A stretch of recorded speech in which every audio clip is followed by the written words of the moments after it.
Assalamualaikum warahmatullahi wabarakatuh. Di video kali ini kami akan mempresentasikan hasil kerja kelompok kami yang beranggotakan ada Merly Irawati, Syifa Adelia, Putri Nurfitria, dan Ila Hidayanti. Topik pembahasan kali ini adalah tentang 6 sasaran keselamatan pasien. Sasaran keselamatan pasien yang pertama terdiri dari identifikasi pasien. Rumah sakit mengembangkan suatu pendekatan untuk memperbaiki atau meningkatkan ketelitian identifikasi pasien. Petugas harus melakukan identifikasi pasien pada saat pemberian obat, pemberian darah, pengambilan darah dan spesimen lain, sebelum memberikan pengobatan, dan sebelum memberikan tindakan. Identitas pasien meliputi yang pertama nama pasien, yang kedua tanggal lahir, dan yang ketiga nomor rekam medis.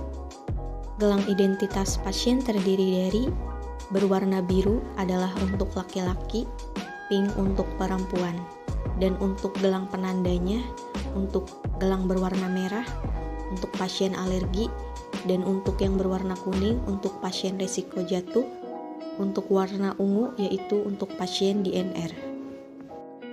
Sasaran 2. Peningkatan komunikasi yang efektif. Komunikasi efektif adalah komunikasi yang dilakukan dua arah secara sistematis, tepat waktu, akurat, lengkap, jelas, dan dipahami oleh pihak-pihak yang memberi dan menerima informasi. SBAR merupakan bentuk struktur mendasari komunikasi antara pemberi informasi dengan penerima informasi. SBAR mudah diingat dan praktis untuk komunikasi atau percakapan. SBAR tersusun sebagai berikut.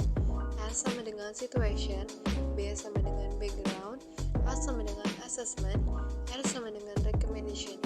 Tujuan dan keuntungan SBAR yang pertama untuk meningkatkan keamanan keselamatan pasien, yang kedua memberikan standar untuk penyebaran atau berbagi informasi, yang ketiga meningkatkan efektivitas kerja tim. Penggunaan SBAR.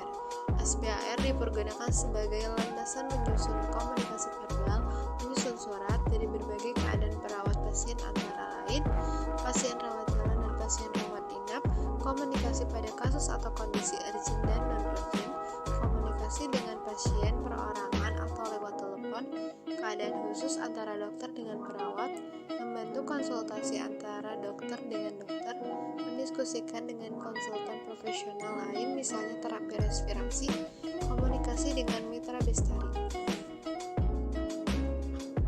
Sasaran yang ketiga yaitu peningkatan keamanan obat yang perlu diwaspadai. Obat yang perlu diwaspadai atau high alert medication merupakan obat yang presentasinya tinggi dalam menyebabkan terjadinya kesalahan atau error dan atau kejadian sentinel atau sentinel event. Obat yang berisiko tinggi menyebabkan dampak yang tidak diinginkan atau adverse outcome, termasuk obat-obat yang tampak mirip atau nama obat rupa ucapan mirip atau norum, atau look alike sound alike, atau LASA, termasuk pula elektrolit konsentrasi tinggi.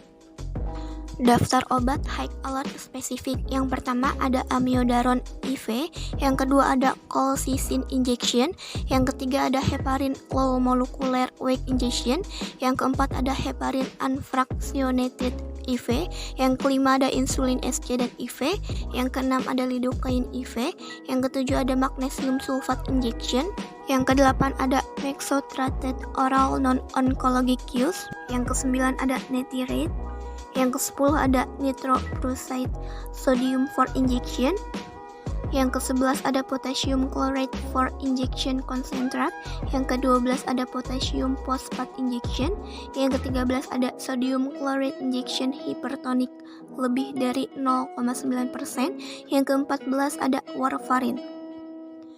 Sasaran yang keempat yaitu kepastian tepat lokasi, tepat prosedur, dan tepat pasien operasi, yaitu memverifikasi lokasi, prosedur, dan pasien yang benar, memastikan bahwa semua dokumen, foto, hasil pemeriksaan yang relevan sudah tersedia dan diberi label serta sudah menandai lokasi operasi atau the Joint Commission.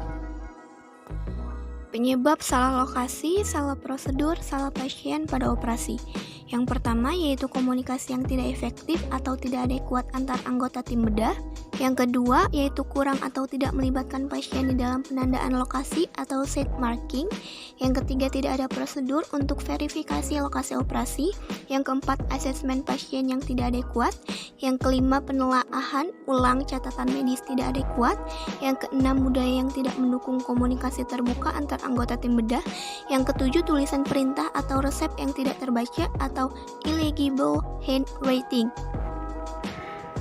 Sasaran 5. Pengurangan risiko infeksi terkait pelayanan kesehatan.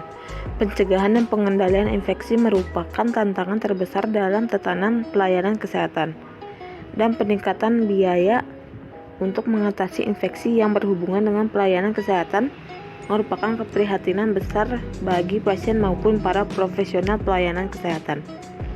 Tujuan mengurangi risiko infeksi terkait pelayanan kesehatan salah satunya dengan cara mencuci tangan atau hand hygiene.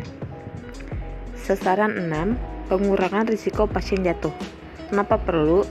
Karena kejadian pasien jatuh termasuk dalam 3 besar kejadian yang tidak diharapkan di rumah sakit dengan angka sebesar 14%.